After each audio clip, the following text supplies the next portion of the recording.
Explicación espiritual 60. 1.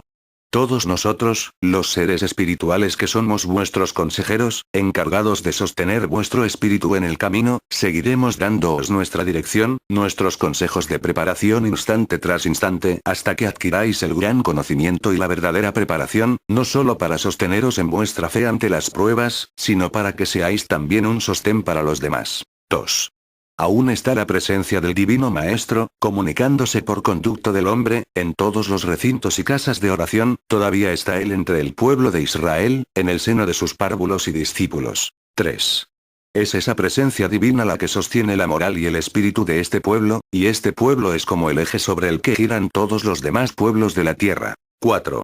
La palabra del Divino Maestro, por mucho que se materialice a través de los portavoces en los distintos lugares, no por ello deja de ser divina, y no pierde jamás su esencia. 5. La esencia divina que hay en la palabra que el Divino Maestro vierte por conducto del entendimiento humano en este tiempo, es como un manto que da calor y es también escudo que defiende, libro que enseña, báculo que sostiene en el camino. 6. Mas pensad, en que pronto sonará la campana que anuncie que el año de 1950 ha terminado, y entonces las cosas han de cambiar, así como cambiará también Israel, y será este un cambio absoluto, un paso trascendental para el espíritu. 7.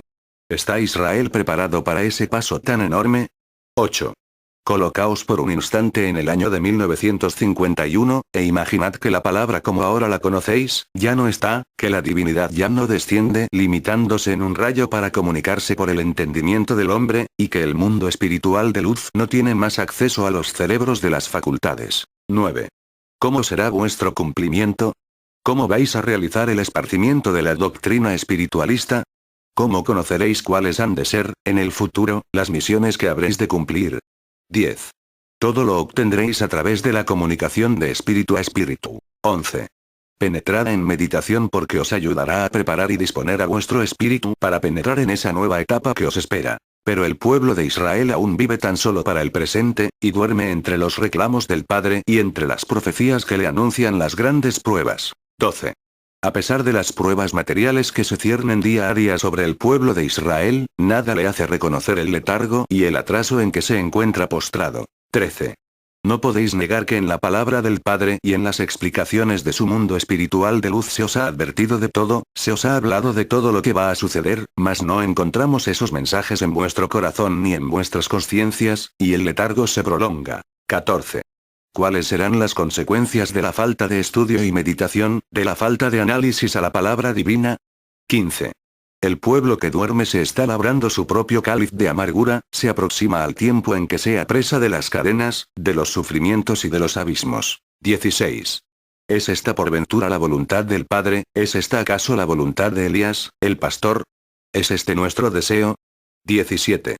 Si el pueblo permanece en la escasez de preparación, en la falta de espiritualidad, en la deficiencia del análisis de la palabra divina, por fuerza ha de caer en tropiezos, en abismos profundos de tiniebla, en ignorancia y en sus secuelas que son la desilusión, el dolor y la sensación de orfandad. 18. Qué triste será cuando ese pueblo se sienta huérfano, teniendo a su padre tan cerca. 19. ¿Y qué será de este pueblo cuando ya no resuene en lo material la palabra del Divino Maestro, y cuando ya no tenga al alcance de su mano la presencia del mundo espiritual de luz? 20. La desilusión, la desmoralización y la frialdad empujarán, a unos, a un paso de la idolatría, a otros a un paso del espiritismo, y a otros más, al alejamiento. 21. Muchos que fueron facultades, y otros que lo fueron a hurtadillas en los rincones de sus alcobas y en lo secreto de sus vidas, invocarán a los seres espirituales. Unos, para sanar sus males físicos y otros, para resolver sus problemas morales y espirituales. 22. ¿Quién ha de responder a esas invocaciones hechas en la desobediencia y en el olvido de las palabras sentenciosas, justicieras e inmutables que la divinidad entregó? 23. Cuando la ausencia de la palabra en la forma que ahora conocéis, al no comprenderla como definitiva, se prolongue en el tiempo, muchos perderán el temor, e intentarán que la palabra del Señor regrese. 24. Estos peligros se están forjando en el corazón del pueblo, porque éste se ha acostumbrado a pasar sobre los altos juicios y mandatos de la divinidad, se ha fanatizado el pueblo en su propia desobediencia, se ha familiarizado en el desafío a la justicia divina y estas, hermanos míos, son ofensas graves al Señor. 25. Vosotros, pequeña porción, corta simiente del divino sembrador, tendréis la obligación y la oportunidad de preparar a vuestros hermanos espiritualistas que encontréis en el camino, presentándoles estas palabras por escritos para que sean la voz hermana y amiga que alerta, que levanta en el camino, que despierta, no con el azote sino con la caricia por vuestro conducto. 26.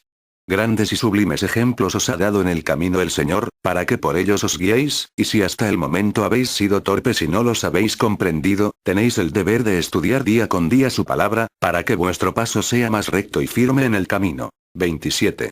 Estáis sometidos a grandes pruebas y sabéis que el Señor de un momento a otro os puede sorprender. Quizás Él os llame y os apaciente en un lugar diferente al que ahora habéis tenido, para someteros así a una prueba de humildad y obediencia, y sabéis que por sumisión al Padre y por amor a vuestro espíritu, que es el que anhela la salvación, tenéis que cumplir su voluntad. 28.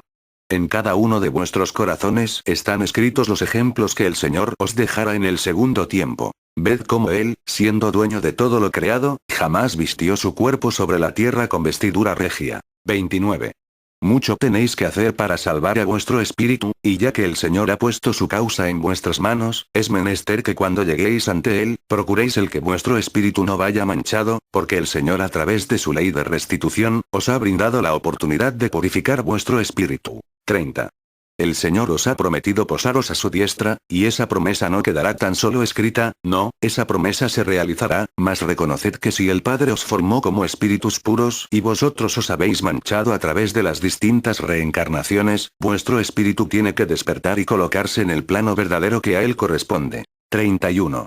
Todavía no llegáis al lugar donde el Señor quiere que estéis, todavía os encontráis morando este planeta donde Él dejó a vuestro espíritu para que se enseñorease, y ved cómo por el contrario, la materia se ha convertido en prisión para vuestro espíritu, la cual no le ha dejado batir sus alas en los espacios, para que pueda emprender el vuelo y remontarse al lugar donde el espíritu pertenece, al lugar donde brotó y a donde tendrá que volver. 32.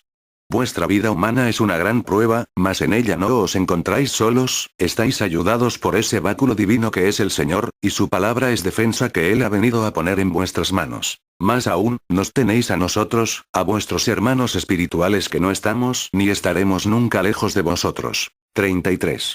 No basta con orar, hermanos, es preciso vigilar, estar alerta, estudiar, analizar y meditar en las enseñanzas del Padre. 34. Dadle infinitas gracias porque ha puesto su luz en vuestra mente, y porque tenéis una conciencia que os ilumina. Dadle gracias porque os ha puesto una razón, y porque aun siendo pecadores, os ha escogido como siervos de su divinidad. 35. Labriegos. El Señor os ha entregado dones sublimes que ningún hombre en la tierra, a ningún precio, puede adquirir. Recordad que no basta para ser siervo del Padre, el decirle, Padre, Padre, sino que para ser labriego de su obra se necesita haber pasado por grandes pruebas, y haber adquirido de esta manera con el corazón, el conocimiento y la comprensión de la divina doctrina. 36.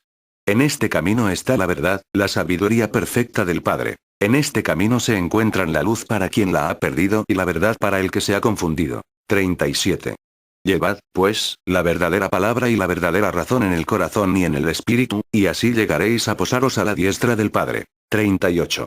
Mucho os resta por trabajar, después del año de 1950 comenzará vuestra verdadera lucha, a semejanza de lo que aconteciera en el segundo tiempo. Recordad que en aquel tiempo, cuando los discípulos estaban al lado del Maestro, no era tanta ni tan grande su lucha, porque todo lo era la presencia del Señor. 39.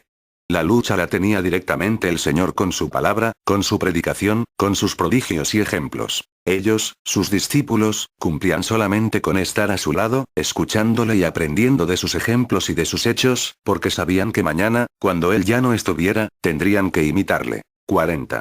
¿Cuándo fue mayor la lucha de los apóstoles? Sino después de la partida del Maestro. 41. A esa semejanza, mayor será vuestra lucha después de la partida del Señor, porque ¿quiénes serán los defensores de esta causa bendita? Os hemos dicho que seréis vosotros, los que a pesar de ser vefados en vuestro camino, haréis entrar a los hombres en la razón. No seréis crucificados como antes lo fueron vuestro Maestro y muchos de sus discípulos del segundo tiempo, pero sí pasaréis por grandes pruebas. 42. Tenéis de vuestra parte el don de la razón, tenéis la luz y la verdad de vuestro lado, y aunque los hombres quisieran oponerse a esta doctrina, no la podrán destruir. 43. La doctrina espiritualista trinitaria mariana no está aún en las naciones, todavía está en el seno de Israel, mas esta doctrina tiene que ser conocida por todos vuestros hermanos. 44. Vivís un tiempo precioso, un tiempo que no había atravesado espiritualmente la humanidad en tiempos pasados. La era del Espíritu Santo. 45. El Espíritu Santo ha venido haciéndoos revelaciones que os abren el sendero espiritual, revelaciones que amplían vuestros conocimientos, que os elevan por encima de todas las cosas humanas con la verdadera espiritualidad. 46. Sabéis que nosotros somos emisarios de Dios, y que con vuestra oración, con vuestra mejor preparación espiritual y con vuestro anhelo, el Señor nos concede entregar estas sencillas y humildes explicaciones, aclaraciones que os sirven en el presente y que os servirán en el mañana. 47. Muchísimo más podríais entresacar de la palabra divina con un análisis más profundo que el que habéis hecho hasta ahora, mas si no llegáis todavía a ese grado de elevación espiritual, mucho os pueden ayudar nuestras explicaciones. 48. El mundo espiritual de luz está ansioso de entregar, antes del final del año de 1950, todo cuanto el Maestro nos ha confiado para que os lo demos a vosotros. 49. Quisiéramos ver ya la preparación en todo el pueblo, la conciencia atendida en todos los labriegos y la unificación de todos en el ideal de perfeccionamiento. 50. Quisiéramos contemplar pasos de mayor adelanto en la senda del desarrollo espiritual, para poder manifestar así, todo el caudal precioso que el Padre ha venido a confiaros. 51. ¿Cuánta enseñanza se ha retenido? ¿Cuánto ha quedado oculto debido a la falta de preparación del pueblo? Mas no seremos nosotros quienes retengamos lo que el Padre nos ha confiado y que pertenece a todos y cada uno de vosotros. Pero para eso, necesitamos de vuestra ayuda, de vuestra preparación espiritual y mejor esfuerzo para que por medio de ellos, vayan lográndose mayores cosas de la divinidad, así como de su mundo espiritual de luz. 52. Si fuese así, obtendríais mayores conocimientos que no vendrían solo a enriquecer vuestra mente y vuestra elocuencia, sino que vendrían a enriquecer de luz y de esencia el conocimiento humano, y elevarían también los sentimientos humanos. 53. La paz de nuestro Padre Celestial quede con todos mis hermanos.